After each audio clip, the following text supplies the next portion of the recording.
Ebimin barabari nagat.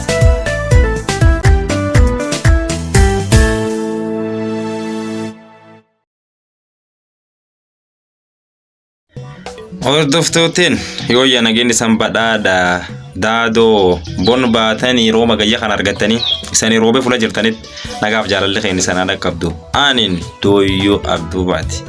har'a qophii xiqqoo takka artistii keessan lafa dhufa nam jajjaba tokko Maamad Qancooraa waliin gaafii xiqqoo tokko aktoon muraalee nu waliin tura Maamad Khami beetanii kuno agartan kan inilleen kana gaafii deebii tokko waliin goon aktoon muraan nu waliin tura subscribe like share waan kalleen dagatiin aanullee jajjabeessaa dandeettani gaafii deebii tokko waliin goona waan inni nuun jedhin beennu gaafiin tiyyalleen maan akka taate jajjabdu siyaarra gaafii jajjabdu qabadde dhufe isanillee aktoon muraa takka nu waliin turtan akka nu dhageeffattan yaadallee akka jalatti nu kennitan hanqin kan qabda sirreeffan ciminni kee kana jabaadha kanaan jetta yaata isan fedha waliin taa horaa bulaa deebana san jaaladha nu hordofa. Maammi keen baga nagaan dhuftee siin jenna qoomiteen nu argamu keetiif galatoomi mee waan guddoo jaalattu tokko maqasii nuu yaam Nageelle tami Nageelle Booranaati maan taate Taphallee urgoofti urgaa akkam Fooliin qillees lafaati akkam dhoofti akkam jettaniirre Eebimin akkam jettanii eebbiftani barabari nagat. nagee maan tintaan Lafti dibirani akkas jedha waan dhibiseeni akkamiin laal duubatin Daawii argadarraani eenfaata kan argadha Lafa nuyyaan maaniif nuyyaan Balcha marra bisaan isi qofa balcha marra bisaaniiti Biyya Liibaan Saanama waabaati ayyee sababi maantu Badhaa maaniin badhaate Boona roobande bonaaf roomaan taate Yaadalaani dhugatatte Badhaa boona roobande Yaadalaani ayyee waan bira katti nuu darti qabda Boru waka hangaaf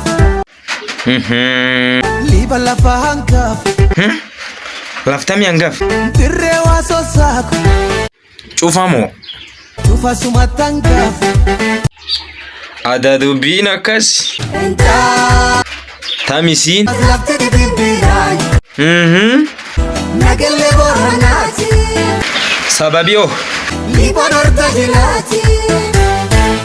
kanaafuu Mee wallageen si dhaga'uu jira wallageetti jireen tamaan Harku walii qaban sababi maan ammoo waliin jaarra lafteen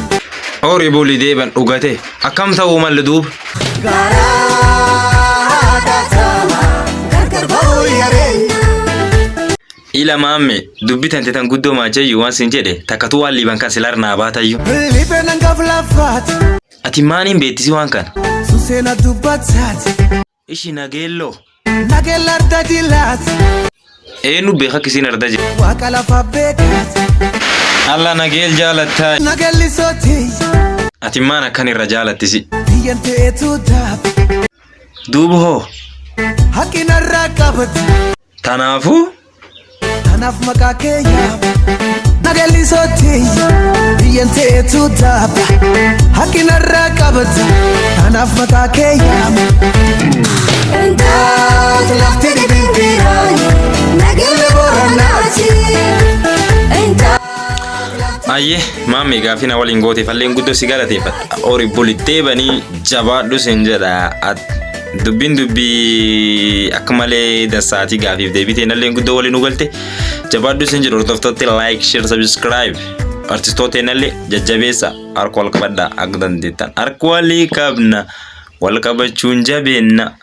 harka walii qabna waliin jaarraa lafteenna intaat lafti dhibiin beeraane tirreessaa fuulee banee dirree jittu sabii dulamaan ciao san jaala subscribe like share